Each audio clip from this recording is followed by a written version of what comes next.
Sonus Faber's Sonetto G2 collection blends Italian design, craftsmanship, and acoustic excellence with 7 new speaker options. The family includes 2 bookshelf models, the Sonetto I and Sonetto II, 3 floor-standing models, the Sonetto III, Sonetto V, and Sonetto VIII, a center channel, and an on-wall speaker. We spent the last few weeks demoing both the Sonetto II and the Sonetto V, powering each pair of speakers with our Macintosh MA252 integrated amplifier. My main takeaway is that I really appreciate how natural the Sonettos sound, especially with recordings that can lean into harsh territory on other systems. They weren't overly picky about placement or where in the room you chose to listen. And the bass? Maybe the best I've heard from a speaker that size, especially the Sonetto II bookshelves. That comes with the caveat that it's important to pair the right speakers with your space, especially if you don't have a treated room. I first auditioned both pairs of speakers in our smaller living room studio, and the Sonetto Vs were too much for this space, pressurizing the room and throwing things out of balance. I swapped them out for the Sonetto IIs in the same room and was floored by how good they sounded. Bass was deep and impactful, but no longer too much for the room, making it clear that these were a better pairing for the smaller space. If these were my speakers, I wouldn't feel the need to add a sub, and that's rare for a relatively compact pair of stand mount speakers. I eventually moved the Sonetto Vs into our larger listening space, and as expected, they delivered the same natural, well-rounded character I enjoyed about the IIs, but with a larger presentation. The soundstage was impressively wide, extending well beyond the speakers, but not particularly deep. For instance, I was listening to Everything in Its Right Place by Radiohead, and I could easily place instruments and textures left to right in a large 2D space, but couldn't pinpoint how near or far they were as accurately. Tempest by Lucius was another track that really impressed me. The Sonettos did an outstanding job of separating the 2 vocalists, and there was a real sense of scale. That was a theme I noticed with acoustic tracks. The warmer presentation and bass emphasis made well-recorded acoustic instruments and vocals sound larger than life. The same was true of Rocky Vattalato's White Daisy Passing, which frankly sounds great on most speakers. What was more impressive was how well the Sonettos handled brighter or harsher recordings. A good example of this was Rain When I Die by Alice in Chains. It's well recorded and the new remaster is fantastic, but it can become bright on the Klipsch Forte 4s I have at home. Not a problem here. If anything, I was tempted to turn it up even louder. Next up was a real torture test, Scentless Apprentice by Nirvana. There's a ton of harsh distortion on Kurt Cobain's vocals, and it's there intentionally, but man, it can be brutal on a lot of more resolving systems. With the Sonettos, it's aggressive and in your face, just as intended, but not ear-piercing or unlistenable. Most of the rest of my listening session wasn't filled with notes because the Sonetto G2s are the kind of speakers that just get out of the way. They're not the most resolving I've ever heard, but the warmth and higher frequencies and truly outstanding bass and mid-bass quality really won me over. Massive Attack's Mezzanine and Cannon's Fever Dreams were as engaging as I've ever heard them. I spent my time listening to and enjoying my music rather than getting caught up with analyzing the speakers, and that's about the highest praise I can give any speakers. There are a few important designs at play here, and some of these are directly borrowed from Sonus Faber's flagship $750,000 Suprema speaker system. The first and maybe most obvious are the white or unpainted Camellia mid-range speakers found on the Sonetto V, VIII, and center speakers. First developed for Suprema, these drivers use a unique flower shape to avoid some of the resonances typically found in circular-shaped drivers, and enhance what Sonus Faber describes as a natural sound signature.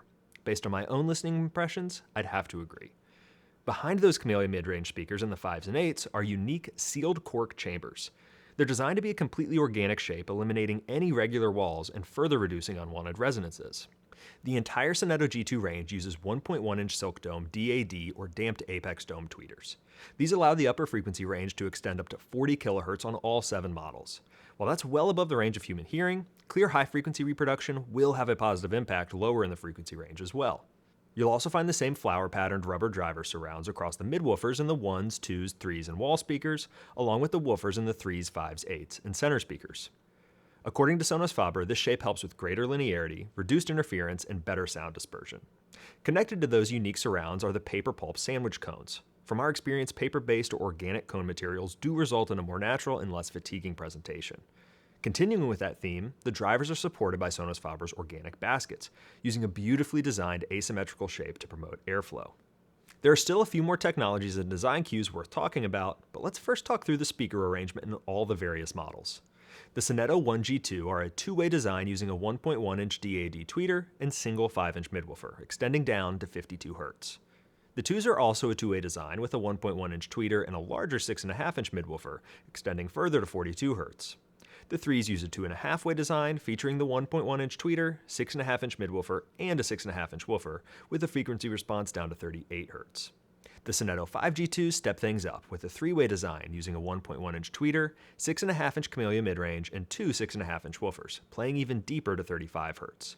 The 8s also use a 3-way design with a 1.1-inch tweeter, 6.5-inch camellia midrange, but up the size to two 8-inch woofers, allowing them to go all the way down to 33 Hz, best of the entire Sonetto G2 family. The wall speakers are a 2-way with a 1.1-inch tweeter and 6.5-inch midwoofer, and finally, the center channel is a 3-way using a 1.1-inch tweeter, 4-inch camellia midrange, and two 6.5-inch woofers. All the speakers are 4 ohm nominal impedance and relatively power hungry, so it's going to be critical to pair the Sonetto G2s with quality electronics. If I had one knock against the new Sonetto G2 range, it would be that Sonus Faber didn't utilize the camellia midrange driver across all 7 speakers. Seems like a strange choice to trickle the flagship technology down to only 3 models and not the rest. That said, I didn't feel like I was missing anything from the midrange of the Sonetto II G2s during my time with them, so it's more a theoretical complaint than a practical one. While the sound quality is the star of the show, the aesthetics of the Sonetto G2 line are a close second, and there are a few key details to call out here. The first that caught my eye while unboxing our speakers was the concrete base. Providing both function and form, this base serves as a solid foundation, minimizing any vibrations with the Sonetto 1, 2, 3, 5, 8, and the optional stands. That means no concrete base on the center and wall speakers. Just above the base, you'll find the new reflex duct design. This bottom firing port allows you to place speakers closer to walls, in corners, or anywhere else in your room where a rear firing port would create problems with muddy or boomy bass. Just remember to be thoughtful when matching these speaker models to the size of your room. Further up the speaker, you'll find one of the next standout design cues, the leather flange that surrounds the tweeter and midrange driver on all the speaker models. It's a purely Sonus Faber look, and perfectly complements the walnut and wenge wood veneer finishes, while subtly blending in with the gloss black finish. If I were taking a pair home, I'd have to go with the walnut. I really appreciate the extra contrast, especially the models using the camellia midrange driver. The wood grain is gorgeous, especially where the two halves meet at 45 degrees on top of the speaker. Wenge would be my second choice, and while I usually prefer all black everything, gloss black is a fingerprint and pet hair magnet, so that'd be a deal breaker in my house. So, how do these Sonetto G2 speakers compare to the competition? I grabbed a pair of Bowers & Wilkins 700 series speakers to find out. There are similar sizes to choose from at similar price points, so it felt like a fair comparison. Listening to the B&W 706S3 side by side with the Sonetto II G2s, I think the B&Ws delivered slightly more high-frequency detail and separation. Along with that was an increased sense of depth and space around musicians. But I say I think because that distinction was a minor one that I had to listen really closely for. With the Pixies debaser, I heard cymbals more clearly, and I felt like I could better approximate how far away Black Francis was from the microphone while singing. However, the more pronounced difference was in how deep and full the Sonus Fabers rendered the same song. Kim Deal's bass line at the beginning was immediately recognizable and punchy, a detail almost lost on the B&Ws, and absolutely everything sounded richer and more natural. The B&Ws sounded good on their own, but unnaturally thin in direct comparison to the Sonettos.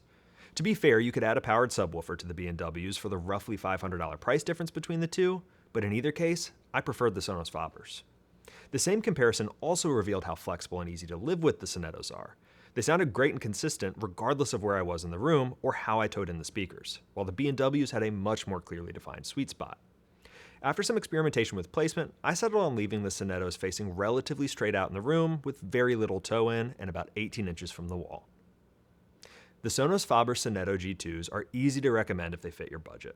Whether it'll be a stereo pair or a full surround system, they look great, are built to last, and most importantly, deliver the natural sound quality they promise. Rich and hard-hitting bottom end with slightly laid-back higher frequencies.